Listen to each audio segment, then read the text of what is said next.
today we're headed to Superstore, and why are we going there? We're bringing you along to our weekly grocery trip and showing you what dietitians have in their pantry. So if you want to see some of the staples that we get weekly, come with us. Keep on watching.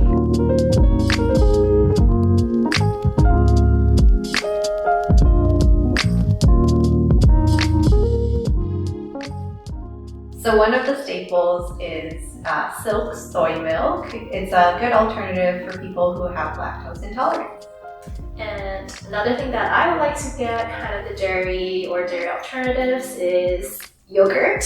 And the ones that I like to get is usually the Greek yogurt, either that or the Activia. They're both great for probiotics.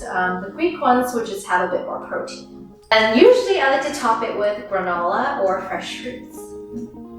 So speaking of fruits, some fruits that we usually have in our fridge are berries. I also personally like bananas and oranges.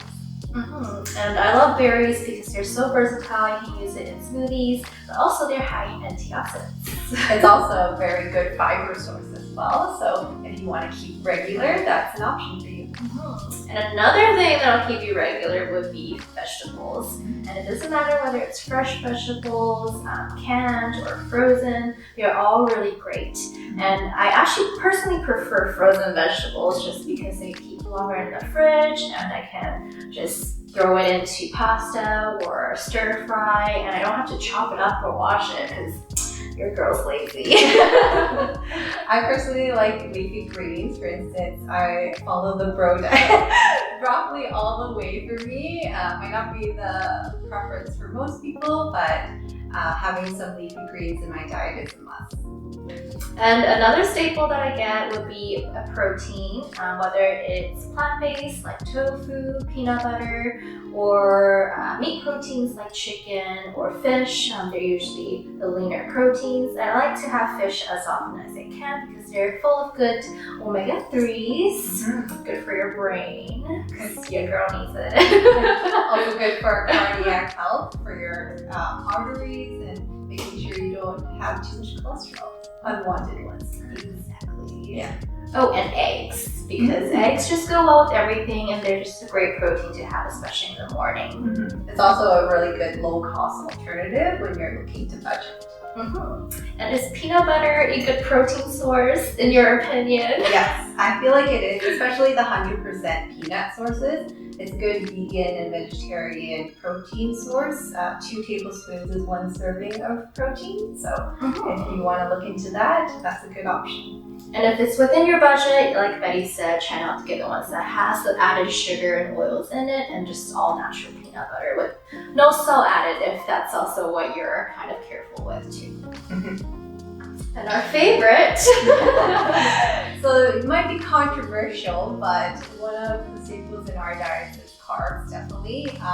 Rices, pastas, breads are good filling options to be part of your healthy meal distribution. We don't really have a preference of like whole grain food items. There's a lot of ancient grains that we would suggest as well for higher fiber content. But for rice, like my family sticks with the white rice and basmatis and stuff like that, whatever matches the meals. And then breads wise, I personally like whole wheat grains, but that's best like because of the texture and the flavor to the bread as opposed to the added benefits of it. What about you? I personally do prefer the brown rice just because I do like the chew. Same as you as the bread. I do like the different kind of textures on my bread. But yeah, they are, they do have a little bit more fiber than your typical white breads, but if you do eat a variety of vegetables and fruits, you do get more fiber from there. So some snack options from my pantry would be a lot of nuts and seeds like cashew, pistachio, almonds are good alternatives. And if I'm looking for like a quick sandwich idea, I usually do like an avocado and toast. And avocados are quite stable in my diet for healthy, unsaturated sources of fats. And looping back to what we said before, fruits as an option as snacks as well would be something we normally do. And the next item is kind of more of an add-on or a bonus, if you will. It's a mix of flaxseed or chia seed, and you can definitely get this separately as well.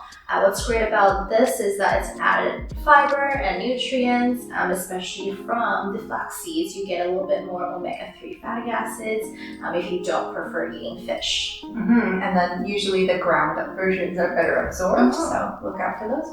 Something that I love doing as a nightcap is having a cup of chamomile tea, or just something that's hot and soothing, because that really just kind of calms my body down and gives me a better night of sleep. What about you? I think my staple is basically water, hot or cold water. If I'm looking for something soothing, I would do like a hot cup of tea or hot water with lemon and honey in it, just so that it kind of makes me flavor. Yeah, it has a bit of flavor, lets me feel more relaxed at the end of the day. Hope you enjoy coming to the grocery store with us, and maybe next time when you go to the grocery store, you'll be adding a few more items into your pantry or fridge as well. If you're interested in us doing this type of video for other grocery stores, for instance at Costco, let us know down below and we'll make it happen. And as always, like, comment, and subscribe, and we'll be Be back next time. Bye guys.